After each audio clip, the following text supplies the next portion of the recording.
Well, Americans are embracing electric scooters. More commuters and tourists in cities across the U.S. and, of course, right here in Tucson are opting for a scooter ride over taking a car, cab, or public transit. But the ride, of course, doesn't come without the risks. News 4 Tucson Sean Moody reports on what you need to know to avoid getting hurt. With thousands of e-scooters buzzing down streets all over the country, including right here in Tucson, the companies behind the popular urban rides say they're making the safety of riders a top priority.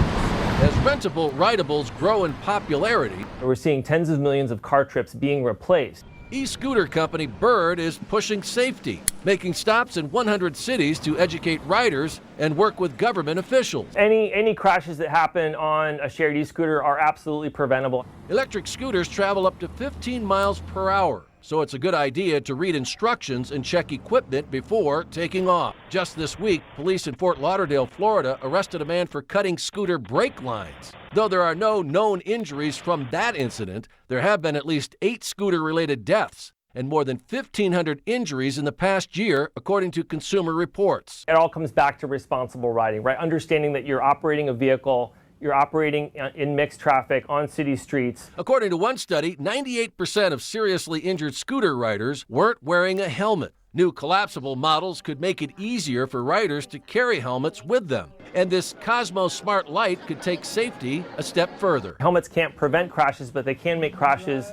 less severe. Bird is reminding riders to use bike lanes when available, yield to pedestrians, go with the flow of traffic, and always stay aware of nearby vehicles. Just assume you're invisible because so many drivers today are looking at their phones.